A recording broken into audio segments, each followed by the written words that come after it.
Folks, welcome back. Today we're going to talk about the state of Flesh and Blood. God, easy on the thumbs down button. Just because you all can't see it, I can still see it. All right, so we have two main things going on here. Well, three main things going on. There's a huge overhaul with this Flesh and Blood 2.0 coming out probably in the next 30-ish days. That'll be very interesting to see the new direction of the game. Number two, I'm assuming in the next 30 days-ish, 45 days-ish, we're supposed to get some print run number release information. I assume Monarch is next on the chopping block for releasing the data of the print run. I don't know, is it going to be Monarch First Edition? Monarch First and Unlimited? Or like all of them? I'm not sure, because I just realized, I don't think there's ever been, even the WTR Arc and Crew Unlimited, the print runs on the Unlimited were not released, but the First Edition were. That would be interesting. And then, of course, number three is the announcement of a new Flesh and Blood product coming within the next 60 days, I think, called, it's essentially a dual deck. You got a nice little Dorinthia dual deck. So, let's start at the very beginning. So we're on the verge of this Flesh and Blood 2.0 thing.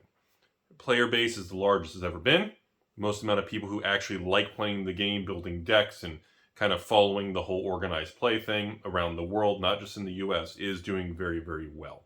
There's no way to discount that. The amount of stores ordering the product and at least having people you'll be aware of it is at an all-time high. Other side of the coin, the collector-investor market for sealed product, I guess first edition sealed product essentially, and I'm not sure how the Unlimited is going to go. Again, with most of the Unlimited being out of print of the first few sets, I'm not sure.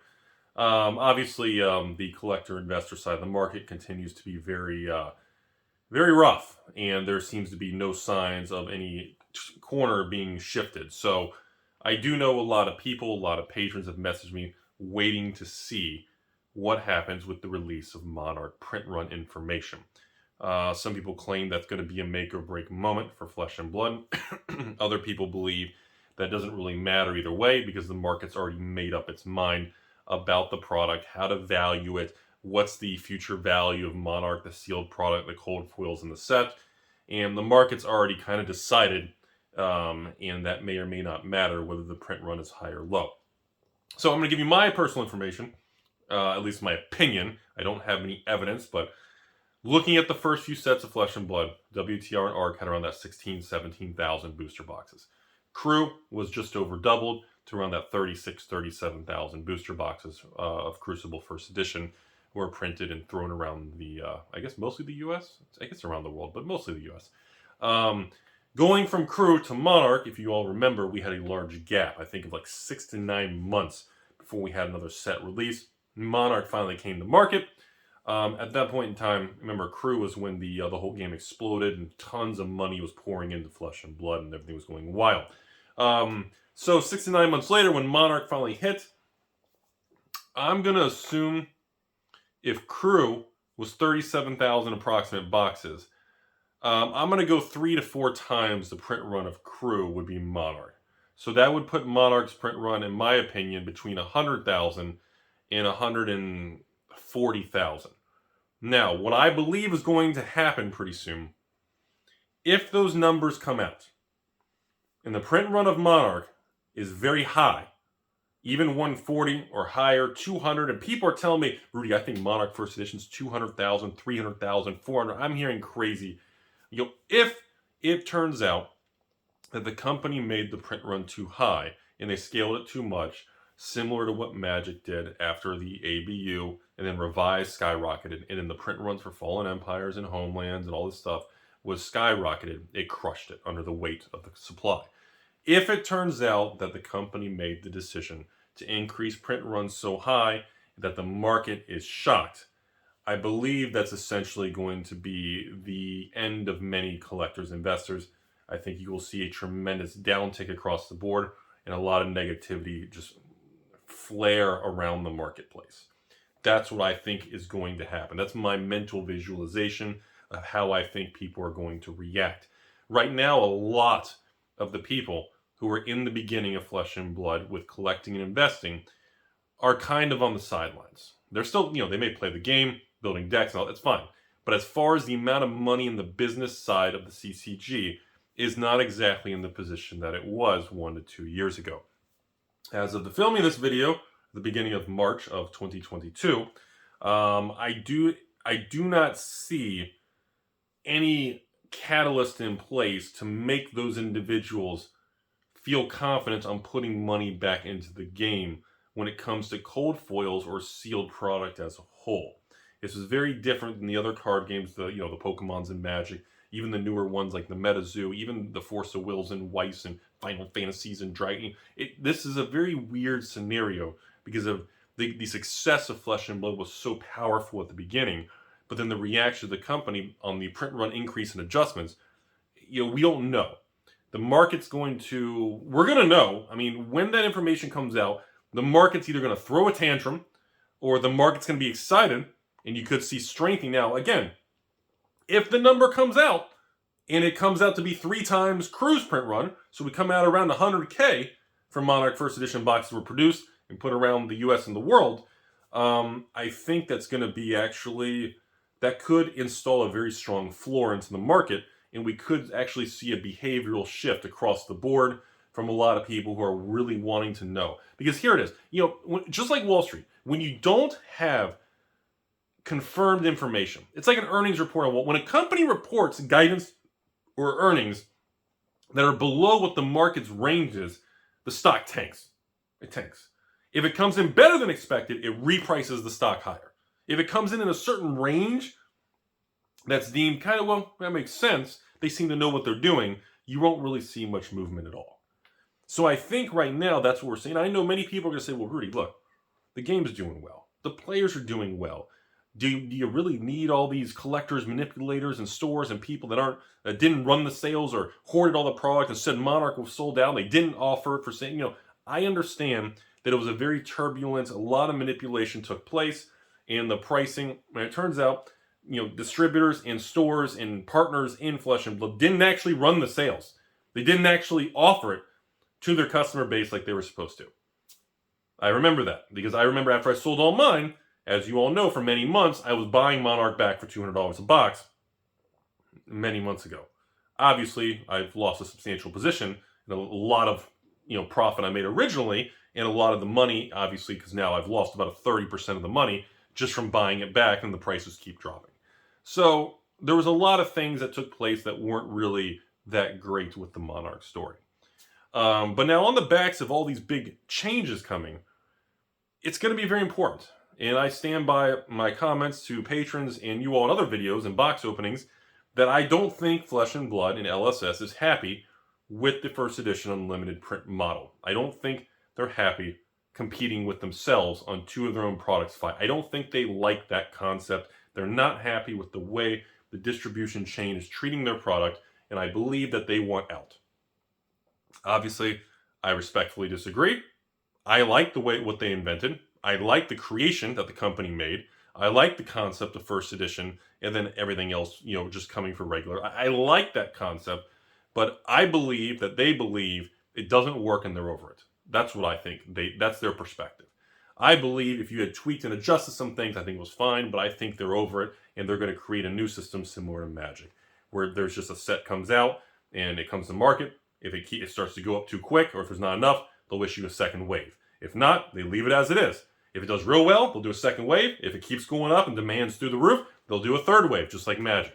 If they feel the market's already flat and boxes are, If boxes are $80, $90 a box, you probably don't want to do another wave because you're going to crash it down to $50, $60 a box. So I think that's the direction they're going to go, which is what Wizards does with their standard boxes. Like you all know, in the Magic world right now, I can guarantee you, Wizards is not doing additional print runs of Crimson Vow. Probably the original release print run of Crimson Vow is probably still sitting in Texas and other warehouses because they haven't even been able to sell it. So there's no way Wizards is going to order additional restock reprints during the life cycle of Crimson Vow. It's just not going to happen because they can't move what they have. So they're going to be like, whoa. No. We're not putting more money into this. The stuff ain't moving. They're going to know. And I think that's kind of the concept that Fab wants to go into in the future. Again, the elephant in the room remains, it is Flesh and Blood, and is the market's attitude towards the game ever going to be able to reattract a lot of the money and excitement and attention that many of the people are craving? And I know there's always the argument of player versus the evil side of it and the money, but they must coexist. And as of right now, the left side of the money with all the, against the collectors and player, they're not getting along. It remains very fragmented, and essentially a lot of the people who love the game are watching, but they're not putting money into it. And again, this is being reflected by first edition Everfest boxes on the open market for $77, $78 a box. You've got the infamous card shop that's not live selling below map and doing package deals and doing things. I mean, it is what it is. And based on that, many people are pissed and just said, I'm out. They're pulling Mark Cubans from Shark Tank. People are just, a lot of stores are just, they're pissed. They're unhappy about it. This is just what's going on. Whether you agree or not, I'm just telling you what I see, what I hear, and what's happening. So as we march into the next 60 days, it's going to be very fascinating. Flesh and Blood's in a weird point. Magic's not there. Magic's booming again. Magic kicked off 2022 with Kamigawa. It's the strongest selling thing. The expected value's through the roof. I mean, a standard box Kamigawa was $100 EV. You've got collector boxes with crazy chase cards and things. It's out of control. Pokemon released a new set. They're booming again. MetaZoo continues to boom.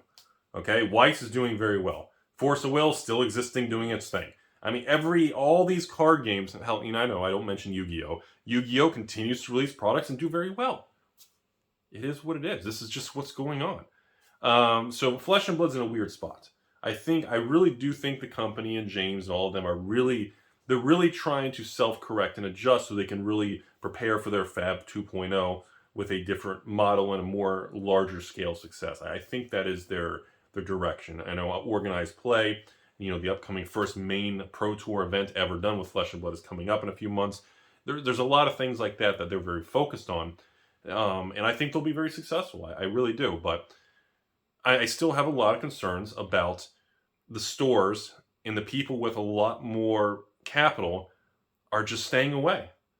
And I don't know if any of these upcoming events from the company is going to give the confidence back to a lot of these individuals and stores and people to put money into the world of Flesh and Blood anymore.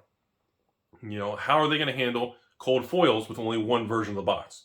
Are they going to increase it, decrease it? How are they going to handle that? I mean, because as of right now, the facts remain. Everfest is the last Flesh and Blood set. People love the set. People love the product. It's a good product.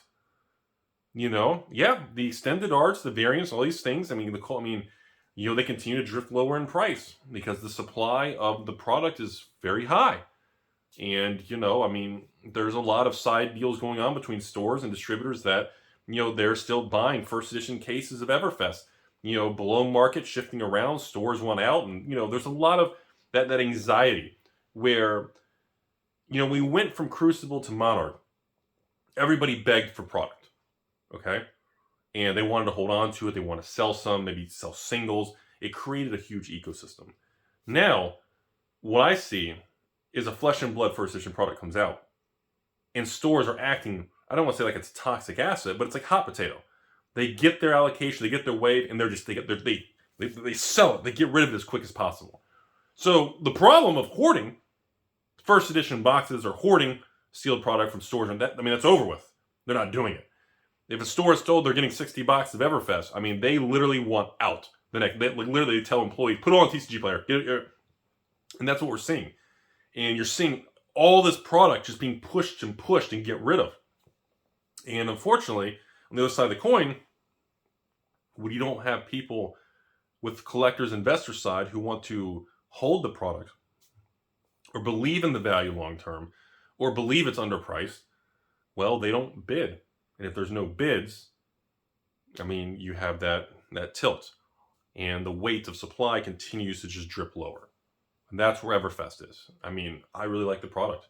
I've opened a good amount of it. I'm doing the box openings. I've had other people. It's a fun product. It looks great. It feels great. There's a lot of cool things. All the extended arts, the cold foils, the variant. It's a fun product. And that's the funky thing about it. You can't complain about the product, but you can complain about the market conditions and people's attitude towards the product. It's a funky thing, everybody. It's really weird. It's a very bizarre time in Flesh and Blood. Because, to be very blunt about it, you can't buy anything in Flesh and Blood and expect it to even go up in value or do anything anytime soon. which some people say that's okay. Maybe, you know, a box of Monarch to 10,000 maybe is not the correct thing. But at the same time, people who have the product, they're like, I need to get out from under it before it continues to dissolve in people's desire to own it. So we've swapped sides very, very quickly. So that's kind of my speech on it as I continue to watch everything going on. I guess we'll jump to the next thing here. I know I've been going on for a while in this video, but so moving on to the new Flesh and Blood product, this dual deck and everything. I apologize. I should have probably made separate videos on it.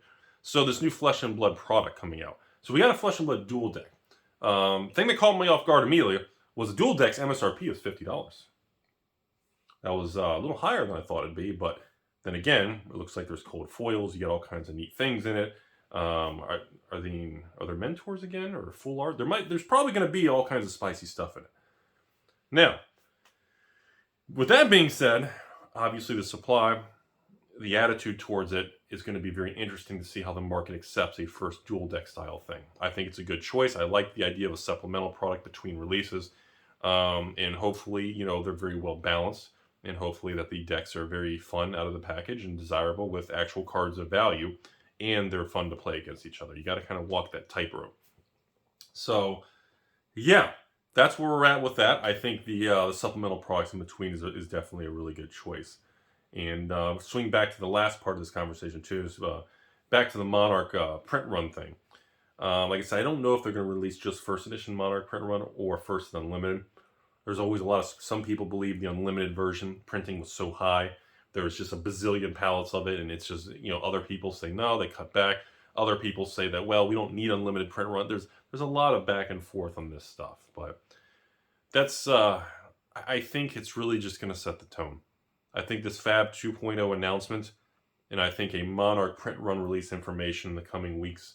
I think in the next 60 days, we're really going to kind of get a good vibe for the pricing of a lot of these things. I mean, Flesh and Blood's had 6 product releases. Obviously, you got the original 3, and then you got the Monarch Toa to Everfest era. And, you know, time flies. You know, this is not a new card game in its first year anymore. You know, this stuff started in 2019. We're heading to the middle of 2022. I mean, this is year 3.